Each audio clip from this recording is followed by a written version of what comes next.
una entrevista de lujo, porque de otra forma no se la puede llamar. Voy a estar hablando con Raúl Montenegro. Él es el presidente de la Fundación para la Defensa del Ambiente, FUNAM. Así que le doy la bienvenida. En una primera instancia agradecerte por estar en este programa, por ser un activista del ambiente. ¿Cómo andás vos? ¿Qué tal? Buen día, un gusto realmente compartir esta mañana. Bueno, contanos un poco porque hoy nos has traído, en el día de hoy nos has traído dos temas que son realmente preocupantes. Por un lado es el incendio en la central de Embalse y por otro la inseguridad de la industria nuclear en tiempos de Milei y sus recortes obviamente brutales. Sí, por empezar esto que aparentemente era anecdótico, o sea, un incendio en parte de las instalaciones de la central nuclear de Embalse. Recordemos que en Córdoba la central nuclear de Embalse es un reactor Candu 6 de origen canadiense. Se produce entonces un incendio en un depósito dentro de la propia central. Lo preocupante en este caso es que en realidad nunca debió producirse un incendio. ¿Por qué? Porque estamos ni más ni menos que hablando de los predios de la central nuclear de Embalse, donde junto con Atucha 1 y Atucha 2 son las tecnologías de mayor peligro que hay en Argentina. Recordemos que en el caso del peor accidente o evento posible, un accidente es algo que sale de la propia central, evento es cuando, por ejemplo, un avión comercial de gran porte, imaginemos un Boeing 769, golpea contra el reactor o contra los silos donde está depositado combustible nuclear agotado de más de 30 años, prácticamente son 40 años en este momento. Decía que en el caso del peor accidente o evento, el área de impacto radiológico, imaginemos por ejemplo una nube radioactiva, puede llegar a distancias de 500 a 700 kilómetros, o sea, es un radio muy, muy importante. Entonces, tratándose de esa tecnología, que haya ocurrido este incendio, que a su vez se haya enterado las personas por los medios de comunicación social de la zona, e incluso al ver las llamas, porque fue cerca de las 8 de la noche, es realmente muy, muy preocupante, ¿no? Entonces, marcábamos esto como ese primer punto, de que este incendio no es solamente un incendio, sino es un indicador de alguna forma la irresponsabilidad con que se maneja un sitio tan delicado. Pensemos que tanto en Atucha como en el caso de Embalse en Córdoba, los simulacros de accidente son simulacritos, porque en realidad se hacen nada más que para 10 kilómetros, en un radio de 10 kilómetros alrededor de la central, o sea, para un accidente menor, lo que no se ajusta al peor riesgo, ¿no? Por lo tanto, este incendio llama la atención, es una especie de señal de alerta sobre la irresponsabilidad con que se manejan los lugares donde están los reactores nucleares de potencia, pero además marcan que la población no está preparada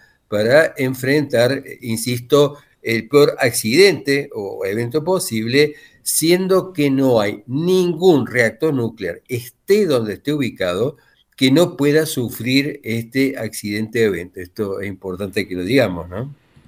Bueno, sabemos que hace 29 años pasó lo de Río Tercero. ¿Se puede llegar a asemejar con la explosión de Río Tercero?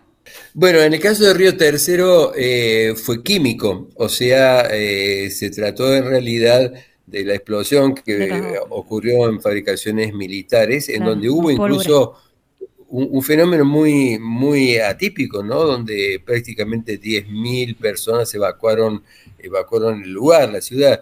En este caso estamos hablando de materiales radiactivos, ¿no? En el caso al tratarse de materiales radiactivos, supongamos un avión golpeando, un avión comercial de gran porte golpeando contra los hilos, donde está el combustible nuclear agotado de varias décadas, el riesgo que tienen los materiales radiactivos, en este caso de alta actividad, se extienden por 2.400 siglos, o sea, 2.240 años, es decir, es un periodo enorme. Allí está la gran diferencia entre, por ejemplo, un accidente químico y un accidente con materiales radiactivos. Por eso es que esto es tan profundamente riesgoso y profundamente grave. De hecho, aún hoy seguimos con el fantasma de Chernobyl o el fantasma de Fukushima Daiichi en Japón, ¿no? Porque es totalmente distinto. No hay forma de hacer que dure menos el riesgo. O sea, insisto, 2.400 siglos es el horizonte de riesgo que tienen los cientos de radioisótopos que están almacenados, por un lado en el reactor, obviamente, pero también en estos silos, que además no tienen resistencia para aviones comerciales de gran porte, ¿no? Bueno, sabemos que justamente como decís la magnitud que tuvo, cómo se ve afectada, obviamente debe haber causado terror tanto a los trabajadores como a los vecinos. Contanos ahora un poco cómo es la forma de trabajar y cuáles van a ser las proyecciones para disminuir este problema. Mira, justamente lo que acabas de decir me parece muy importante. Realmente la gente se asustó muchísimo, sobre todo porque la gente que vive cerca de la central de alguna forma tiene una noción de ese riesgo. Y lo que aquí en más es insistir ante NASA, que es la Nucleoeléctrica Argentina, sociedad anónima, la que opera los reactores nucleares, pero insistir también ante la Autoridad Regulatoria Nuclear para que esté preparada toda la población de la provincia, incluso las provincias vecinas, ¿no? Con sus respectivas autoridades, claro. Entonces, me parece que lo más importante, que no sigamos viviendo en una especie de nube artificial de no riesgo cuando el riesgo existe y toda la gente debe estar preparada. Y ahí se conecta con la segunda parte, ¿no? que vos comentabas, es decir, la actual situación de Argentina, en donde tenemos un gobierno que es no gobierno, que está vaciando el Estado, que está desarticulando los sistemas de control, todo el programa nuclear se vuelve infinitamente más peligroso. Y este es un tema que posiblemente no forma parte de los grandes titulares, no se analiza.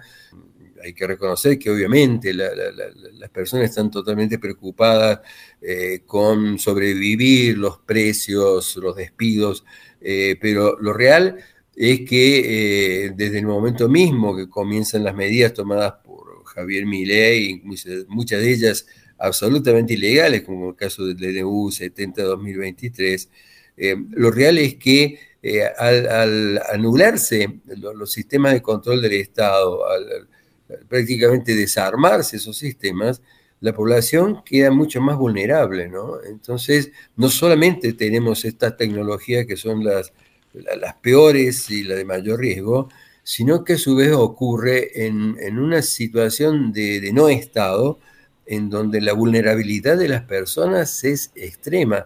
Y pensar que un gobierno como el de Javier Milei, en donde obviamente se advierte, no hace falta ser un experto para darse cuenta que no está preparado para gobernar un país complejo, obviamente creer de que se va a preparar a las personas para el peor accidente o de pronto el peor evento, es casi, diría yo, ingenuo, ¿no?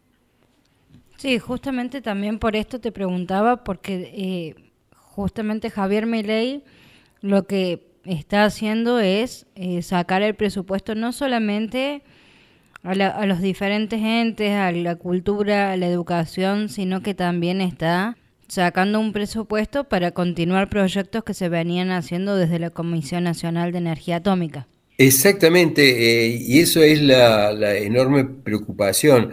No solo ver cómo se desarma impunemente un país.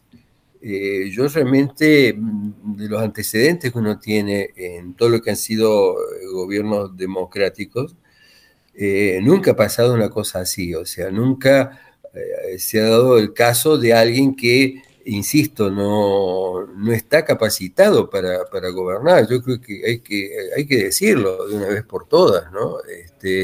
En donde estamos deambulando entre un perro muerto y una hermana que actúa como una suerte de presidenta detrás del escenario. Decía, nunca nos hemos enfrentado a esta situación. Ahora bien, ya de por sí es dramático lo que pasa con cultura, dramático lo que pasa con de pronto el Inca, lo que pasa con Telam.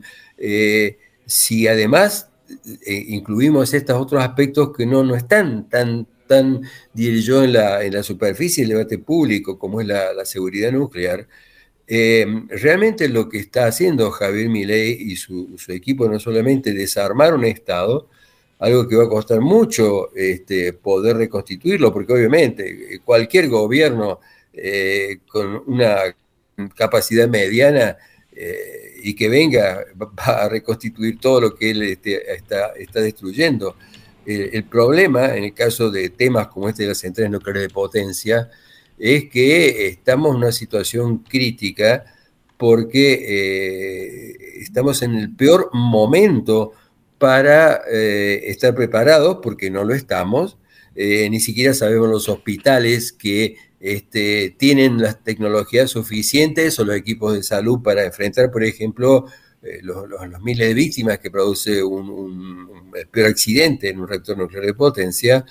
Entonces es tremendamente preocupante. De hecho, estamos justamente viendo qué instancia tenemos. Nosotros hemos denunciado penalmente a Javier Milei y los ministros que firmaron el DNU, basándonos en la absoluta ilegalidad de la derogación de la ley de tierras, pero estamos viendo cómo podemos hacer para obligar a una persona que incluso aparte de mostrarse de una inestabilidad que uno no ha visto realmente en otros presidentes. Quiero aclararle que los gobiernos anteriores no se han caracterizado precisamente por hacer buena gestión, y de hecho muchos de los riesgos del sistema nuclear se deben a la impericia de gobiernos anteriores, pero realmente lo que estamos viendo ahora me parece que no tiene precedentes, como no tiene precedentes el riesgo que estamos corriendo por la ineptitud gubernamental, ¿no?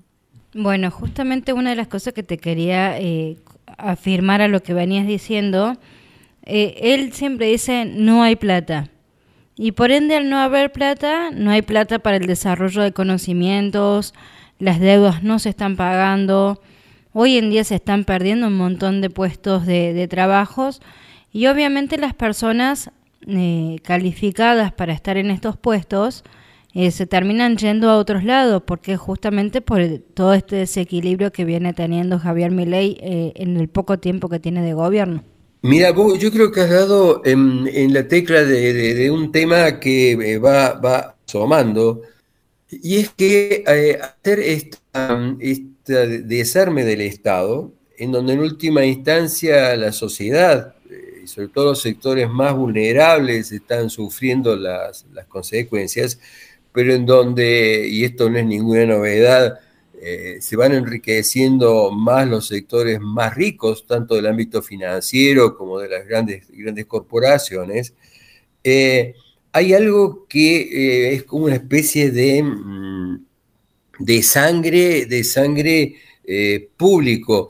¿Por qué? Porque muchas de las personas, la mayor parte de las personas que están siendo excluidas de sus ámbitos laborales en las distintas áreas del Estado, no eran con esa visión realmente infantil. A veces me da la impresión que Javier Milei es un adolescente pero irresponsable, ¿no? No un adolescente responsable como los que yo tengo de alumnos en la facultad, sino que un adolescente irresponsable en donde no tiene ni idea realmente de lo que está haciendo.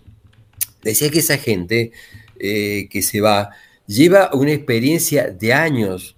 Esa experiencia de años, esa especie de sabiduría que han logrado almacenar, se pierde y no se puede ir a un supermercado a comprar una botella de experiencia y tomarla, sino que está desangrando, este señor está desangrando el estado de justamente las personas con mayor experiencia y conocimientos.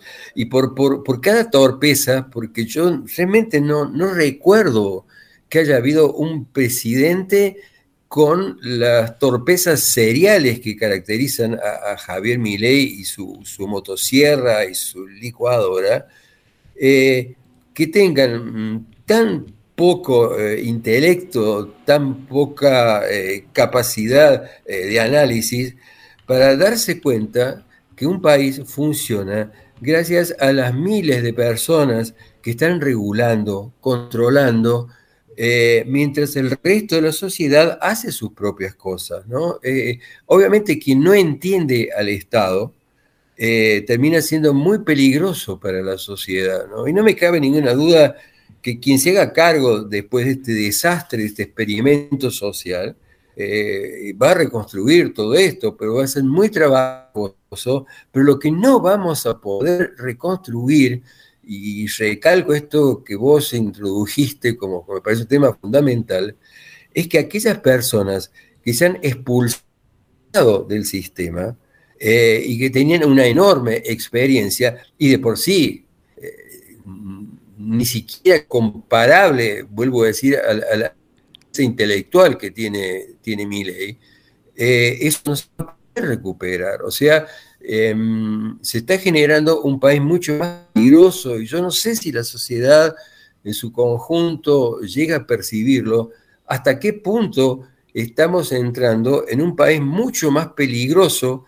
por la falta de controles internos, pero no solamente eso, sino que en la torpeza que está haciendo este señor, pensemos que nos ha involucrado en guerras ajenas, a tomar decisiones totalmente incorrectas respecto a Israel. Pensemos ese acto casi surrealista de querer trasladar una embajada como si él tuviera la posibilidad de hacerlo, algo que le compete al Congreso, o de pronto regalarle 2 helicópteros rusos a Zelensky, quien está en este momento llevando el gobierno en Ucrania, helicópteros de los cuales por lo menos uno de ellos ya ha sido batido.